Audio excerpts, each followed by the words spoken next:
তো নমস্কার বন্ধুরা, আরও একটি নতুন ভিডিওতে আমি আমার রাজু রাজু ঘোষ চ্যানেলে তোমাদের স্বাগত। তো ভিডিওটি কেউ স্কিপ করে যাবে না। ভিডিওটি ভালো লাগলে ভিডিওটি লাইক করবে, কমেন্ট করবে এবং শেয়ার করবে। তো রোজকার মতো আজও আরও একটি নতুন ডাব্লিউপি প্লাস কেপির যে তোমার আর GK class, current affairs GK, special GK, সেই ক্লাস নিয়ে হাজির হয়েছি। তো আজকের টপিক, সব ধরনের টপিক পাবে। তো আজকের পার্টে তোমাদের স্বাগত। চলো আজকে তোমার 21 নম্বর ওর ক্লাসটি শুরু করি। তো 21 নম্বর ক্লাসটি তোমরা ভালো করে শুনবে এবং মনোযোগ সহকারে আমাকে ইউটিউবে কমেন্ট করবে। তো চলো তাড়াতাড়ি চ্যানেলে জুড়ে যাও এবং বেশি বেশি করে বন্ধুদের মাঝে অবশ্যই শেয়ার করে দিয়ে। তো চলো ভিডিওটি আর না বকে ভিডিওটি শুরু করা যাক। তো ভিডিওটি শুরু করার আগে আরও একটি কথা বলি। ডাব্লিউপি পরীক্ষা তোমাদের সম্ভবত সেপ্টেম্বরের লাস্ট উইকে হতে চলেছে, এটাই কনফার্ম। সেপ্টেম্বরের লাস্ট উইকে, না হলে অক্টোবরের প্রথম দিকে পরীক্ষা হবে। তার কারণ অক্টোবরের মিডিলের দিকে আবার দুর্গাপুজো চলে আসছে, তখন তার ছুটি পড়ে যাবে। তার আগে প্রথমে কেপির পরীক্ষা হবে, কেপির পরীক্ষা হওয়ার পরে তোমাদের ডাব্লিউপির এক্সামটি হয়ে যাবে। তো চলো আজকে 1 নম্বর প্রশ্ন শুরু করা যাক। এবং 1 নম্বর প্রশ্নটি ভালো করে মনোযোগ সহকারে শুনবে তোমরা সবাই। তো আজকের 1 নম্বর প্রশ্নটি হচ্ছে, নিচের কোনটি পশ্চিম দিকে প্রবাহিত নদী? তো এখানে বলতে চেয়েছে যে পশ্চিম দিকে, ভারতবর্ষের পশ্চিম দিকে যে প্রবাহিত নদী, সেই পশ্চিম দিকে প্রবাহিত নদীগুলি কোনটি? তো এখানে অপশান আছে নর্মদা, তাপ্তি, কৃষ্ণা, গোদাবরী। তো পশ্চিম দিকে প্রবাহিত নদী হচ্ছে, ভারতবর্ষের পশ্চিম দিকে প্রবাহিত নদী হচ্ছে নর্মদা নদী। নর্মদা যে নদী, সেটি পশ্চিম দিকে প্রবাহিত হয়েছে। তারপরে চলো দ্বিতীয় নম্বর প্রশ্ন। দ্বিতীয় নম্বর প্রশ্নটি শুরু করা যাক। দ্বিতীয় নম্বর প্রশ্নটি হচ্ছে তোমার, মেট্রো রেলওয়ে জোন এর সদর দপ্তর কোথায় অবস্থিত? যে মেট্রো রেল চলাচল করে ভারতবর্ষের প্রত্যেকটা স্টেটে, আমাদের কলকাতায় যেমন আছে, কলকাতা, মুম্বাই, চেন্নাই, ব্যাঙ্গালোর, সমস্ত জায়গাতেই যে মেট্রো রেল চলাচল করে। তো মেট্রো রেলওয়ে জোন এর সদর দপ্তর কোথায় অবস্থিত? তো এই প্রশ্নটির সঠিক অ্যান্সার হয়ে যাবে তোমার, মেট্রো রেলওয়ে জোন এর সদর দপ্তর অবস্থিত তোমার আর কলকাতায় অবস্থিত। মেট্রো রেলওয়ে জোন এর সদর দপ্তর কলকাতায় অবস্থিত। এবার রেলওয়ে, রেলওয়ের যে তোমার ভাগ, 18টি ভাগে ভারতবর্ষ, যে গোটা ভারতবর্ষে যে রেল চলাচল শুরু হয়, সেটিকে 18টি জোনে ভাগ করা হয়েছে। তো সেই জোনগুলি তোমাদের বলে দিচ্ছি। মধ্য রেলওয়ে, মধ্য রেলওয়ে যেটা 1 নম্বর মধ্য রেলওয়ে। তো মধ্য রেলওয়ে হচ্ছে মুম্বাই, যেটা মুম্বাই সিএসটি। মুম্বাই সিএসটি যেমন ছত্রপতি শিবাজি টার্মিনাল, যেটা মুম্বাইয়ে পড়ছে, ছত্রপতি শিবাজি টার্মিনাল, যেটা ভিটি বলে পরিচিত। এটাই এই রেলওয়ে তোমার মুম্বাই রেলওয়ের আন্ডারে পড়ছে। তারপরে নাগপুর ওর রেলওয়ে, তারপরে সোলাপুর এবং পুনে, এই সমস্ত জায়গাগুলি তোমার পড়ছে মধ্য রেলওয়ের আন্ডারে। মানে যে মধ্য রেলওয়ে সদর দপ্তর, এগুলো এই এই এনার আন্ডারে পড়ছে। তারপরে চলো পরের প্রশ্নটি হচ্ছে, পূর্ব রেলওয়ের সদর দপ্তর কোথায় অবস্থিত? তো পূর্ব রেলওয়ের সদর দপ্তর তোমার অবস্থিত হাওড়া, মালদা, শিয়ালদা, আসানসোল। মানে পূর্ব রেলওয়ের যে ডিভিশনগুলো, সেই ডিভিশনগুলো হচ্ছে তোমার, আরও একবার বলি, পূর্ব রেলওয়ে, সেই রেলওয়ের যে ডিভিশনগুলো, সেই ডিভিশনগুলো তোমার হচ্ছে হাওড়া, মালদা, শিয়ালদা, আসানসোল, এইগুলো হচ্ছে তোমার পূর্ব রেলওয়ে ডিভিশন। তারপরে আরও একটি হচ্ছে পূর্ব মধ্য রেলওয়ে জোন। তো মধ্য রেলওয়ে জোনের আন্ডারে যে সব জায়গাগুলো বা শহরগুলো পড়ছে, সেগুলো হচ্ছে তোমার হাজিপুর, তারপরে সোনপুর, সমস্তিপুর ওর বিভাগ, দানাপুর বিভাগ, তারপরে মুঘলসরাই, ধানবাদ বিভাগ।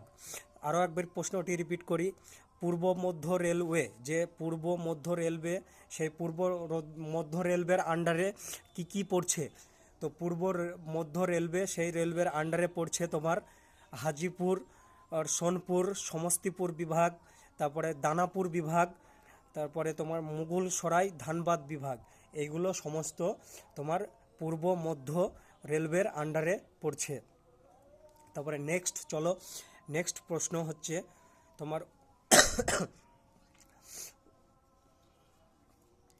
উত্তর রেলওয়ে যে জোন, সেই জোনের আন্ডারে যে সব জায়গাগুলো পড়ছে সেগুলোর নাম হচ্ছে তোমার নিউ দিল্লি, তারপরে আম্বালা। তা এগুলো তোমাদের ডিটেলসে পড়াচ্ছি, এখান থেকে তোমাদের অনেক কোশ্চেন আসবে ডব্লিউবিপিতে। তো উত্তর রেলওয়ের আন্ডারে পড়ছে তোমার নিউ দিল্লি, আম্বালা, দিল্লি, ফিরোজপুর, লখনৌ, মুরাদাবাদ।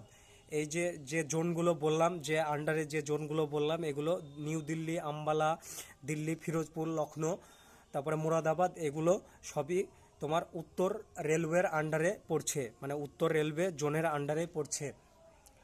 তারপরে কোচি ও বিশাখাপত্তনম বন্দর ভারতবর্ষের কোন দিকে অবস্থিত? প্রশ্নটি খুব গুরুত্বপূর্ণ এবং ভাইটাল প্রশ্ন।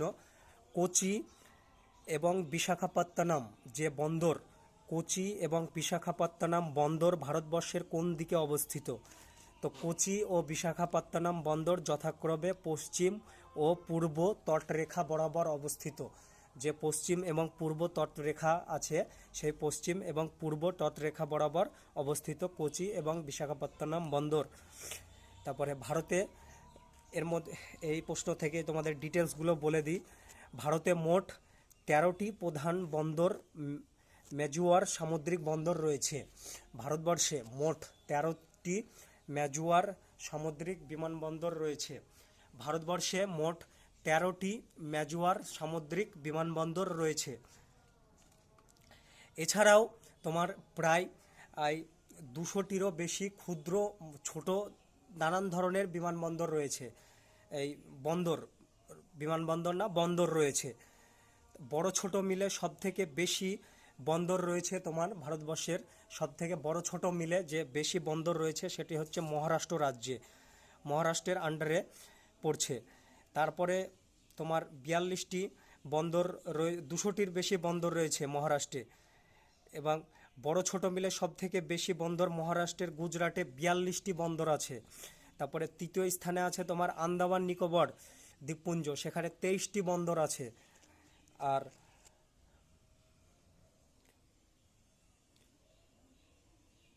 এগুলোই হচ্ছে এই প্রশ্ন তোমার ডিটেলস প্রশ্ন অ্যান্সার, এগুলো সব জেনে রাখবে। এগুলো থেকে তোমাদের অনেক ধরনের কোশ্চিন দিয়ে দিতে পারে। তারপরে চলো নেক্সট প্রশ্ন, কান্ডালা যে বন্দর ভারতের পশ্চিম উপকূলে গুজরাট রাজ্যে কোথায় অবস্থিত? তো কান্ডালা বন্দর ভারতের পশ্চিম উপকূলে গুজরাট রাজ্যের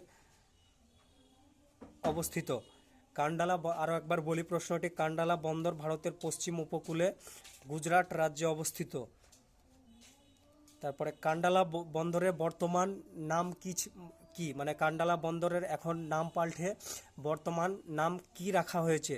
তো কান্ডালা বন্দরের নাম পাল্টে এখন বর্তমান নাম রাখা হয়েছে দীনদয়াল বন্দর, এটি এখন বর্তমান নাম রাখা হয়েছে।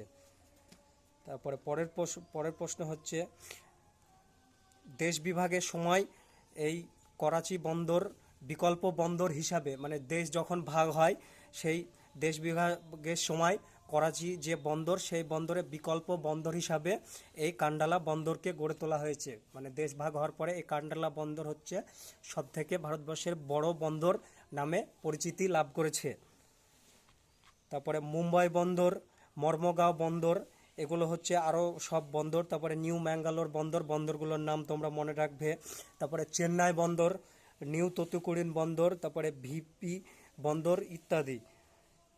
তারপরে পশ্চিমবঙ্গের হলদিয়া বন্দর, এগুলোই সব ভারতবর্ষের যতগুলো বন্দর আছে সেই বন্দরগুলোর নাম। তারপরে হাসির আলো কি, বা হাসির আলো যে প্রকল্পটি, সেই প্রকল্পটি ভারতবর্ষে কোন রাজ্যে প্রথম শুরু হয়? তো পশ্চিমবঙ্গ সরকারের, যে আমাদের ওয়েস্ট বেঙ্গলে পশ্চিমবঙ্গ সরকার গরিব মানুষের ব্যবসার জন্য যে ঋণ প্রদান করা হয়, সেই ঋণকেই বলা হয়েছে হাসির আলো প্রকল্প। মানে অ্যাকচুয়ালি এই প্রশ্নটিকে বোঝাতে চেয়েছে হাসির আলো প্রকল্পটা কি এবং কি কাজের জন্য দেওয়া হয়। তো পশ্চিমবঙ্গ সরকারের গরিব মানুষের ব্যবসার জন্য ঋণ প্রদান, এক ধরনের ঋণ প্রদান করা হয়। তারপরে পরের প্রশ্ন, কোন ভারতীয় শহরের নাম 1919 সালে ইউনেস্কো ওয়ার্ল্ড হেরিটেজ সাইটে প্রকাশিত হয়?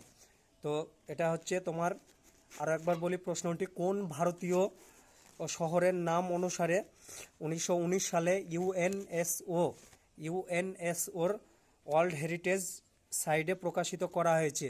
তো এই প্রশ্নটির সঠিক অ্যান্সার হয়ে যাবে তোমার জয়পুর শহরকে। রাজস্থানের যে জয়পুর শহর, সেই জয়পুর শহরকে এই ওয়ার্ল্ড হেরিটেজ সাইটের আখ্যা দেওয়া হয়েছে। তারপরে কথাকলি কোন রাজ্যের জনপ্রিয় নৃত্যশৈলী? কথাকলি যে নৃত্যশৈলী, এটি কোন রাজ্যের জনপ্রিয় নৃত্যশৈলী? তো কথাকলি যে নৃত্যশৈলী, এটি তোমার কেরল রাজ্যের জনপ্রিয় নৃত্যশৈলী। নৃত্য থেকে তোমাদের অনেকগুলো প্রশ্ন আসবে, সেগুলো তোমাদের ডিটেলসে বলে দিচ্ছি। তো পশ্চিমবঙ্গের প্রচলিত নৃত্যগুলি কি কি? মানে এখানে জানতে চেয়েছে পশ্চিমবঙ্গে যে অনেক ধরনের প্রচলিত নৃত্য আছে, তো পশ্চিমবঙ্গে যে প্রচলিত যে নৃত্য, সেই নৃত্যগুলি কি কি? তো পশ্চিমবঙ্গে যে তোমার প্রচলিত যে নৃত্য, সেই নৃত্যগুলি হলো তোমার ছৌ নাচ, যাত্রা, তারপরে কাঠি, তারপরে মোহন, কীর্তন, এই সবগুলো হচ্ছে পশ্চিমবঙ্গের তোমার প্রচলিত যে নৃত্য, সেই নৃত্যগুলিকে আখ্যা দেওয়া হয়েছে।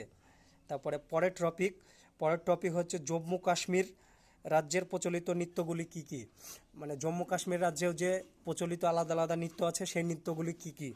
তো জম্মু কাশ্মীর রাজ্যের প্রচলিত যে নৃত্যগুলি, সেই নৃত্যগুলি হচ্ছে তোমার রাউক, তারপরে হিকাট, তারপরে চাকরি, এইসবগুলো হচ্ছে পশ্চিমবঙ্গ না, জম্মু কাশ্মীরের প্রচলিত নৃত্য। তারপরে ওড়িশার প্রচলিত নৃত্যগুলি কি কি? ওড়িশা রাজ্যের, ভারতবর্ষের যে ওড়িশা রাজ্য, সেই ওড়িশা রাজ্যের প্রচলিত নৃত্যগুলি কি কি? তো ওড়িশা রাজ্যের প্রচলিত নৃত্যগুলি হচ্ছে দালঘোট, ঝুমরা, ওড়িশি, এই তিনটে, দালঘোট, ঝুমরা, ওড়িশি, এগুলো হচ্ছে ওড়িশা রাজ্যের প্রচলিত নৃত্য। তারপরে আরও একটি প্রশ্ন, আর এই প্রশ্নটি খুব ইম্পর্টেন্ট প্রশ্ন, এটা তোমাদের কারেন্ট অ্যাফেয়ার্সে চলে আসতে পারে। তোমার সাবরিমালা মন্দির ভারতবর্ষের কোন রাজ্যে অবস্থিত? সাবরিমালা যে মন্দির, সেই সাবরিমালা মন্দিরটি ভারতবর্ষের কোন রাজ্যে অবস্থিত? তো সাবরিমালা যে মন্দির, সেই মন্দিরটি ভারতবর্ষের কেরল রাজ্যে অবস্থিত। কেরল রাজ্যে এই সাবরিমালা মন্দিরটি আছে। তারপরে তুঙ্গভদ্রা অভয়ারণ্য, যে অভয়ারণ্য থেকে তোমাদের একটি প্রশ্ন দিয়ে দেবে, সেই তুঙ্গভদ্রা যে অভয়ারণ্য, সেই অভয়ারণ্যটি কোন রাজ্যে অবস্থিত? তো তুঙ্গভদ্রা যে অভয়ারণ্য, সেই অভয়ারণ্যটি ভারতবর্ষের কর্ণাটক যে রাজ্য, সেই কর্ণাটক রাজ্যে অবস্থিত তুঙ্গভদ্রা অভয়ারণ্য।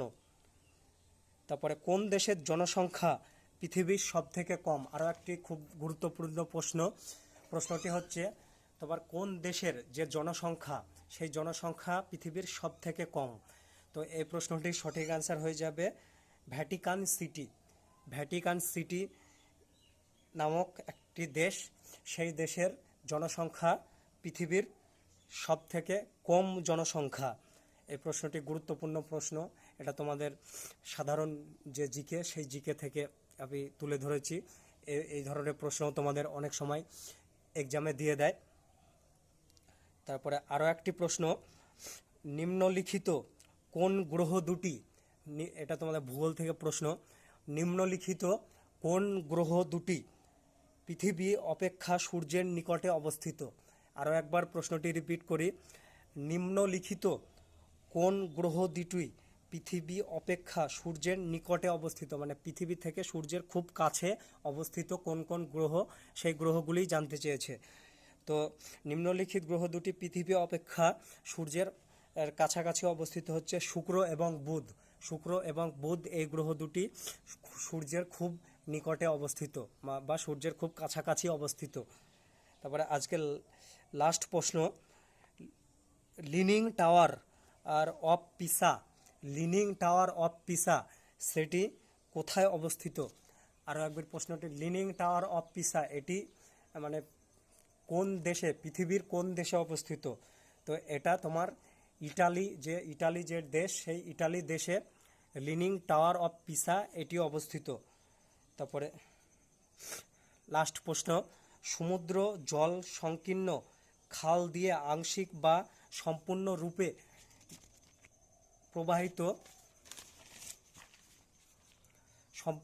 প্রবাহিত মূল সমুদ্র থেকে বিচ্ছিন্ন হয়ে যে জলরাশি গঠন করে সেই জলরাশিকে কি বলা হয়? তো সেই জলরাশিকে তোমার বলা হয়, তোমার উপহ্রদ বলা হয় সেই জলরাশিকে। তো আজকে এই পর্যন্তই, লাস্ট দেখা হচ্ছে তোমার পরের পার্টে 22 নম্বর ক্লাসে। তো ভিডিওটি ভালো লাগলে অবশ্যই লাইক করো, কমেন্ট করো, শেয়ার করো এবং চ্যানেলে হলে চ্যানেলটি সাবস্ক্রাইব করে দিও। তো সবাই ভালো থেকো, সুস্থ থেকো, টাটা, বাই বাই।